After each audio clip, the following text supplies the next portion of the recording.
Next, you're going to take the exterior piece of the bag and turn it so that it is right side out.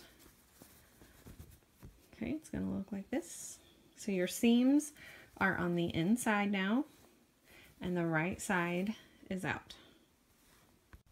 Okay, you're going to open up the interior piece, and you're going to place the exterior piece on the inside of the interior piece. This seams backwards, but remember, our goal in sewing is to try to avoid having any visible seams on the outside of the project. So by constructing it in this way, all of your seams will disappear. We do need to make sure that the handle is inside. So what we have here is the exterior or the interior piece.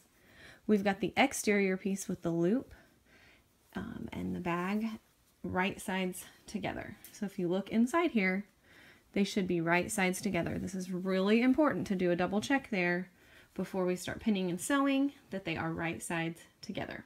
All right, I'm going to line up the seams on the side.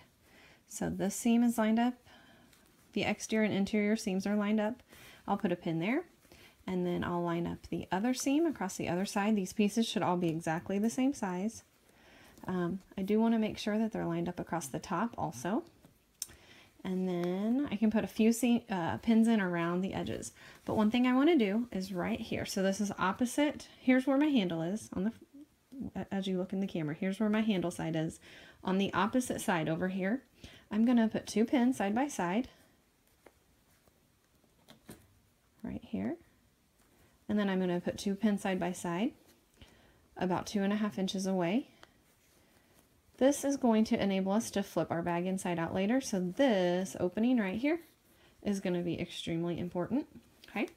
And then on the other side here, I can just put a pin in just for security so that as I'm sewing, the fabric doesn't shift around too much.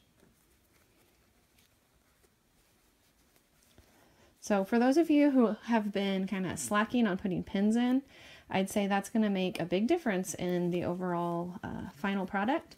Is if you're putting pins in to secure, it's probably not a bad idea. Okay, so this is all pinned and ready to go. Remember, double check and look at yours before you start sewing. Do you have double pins to indicate this area 2.5 inches that will not be sewn?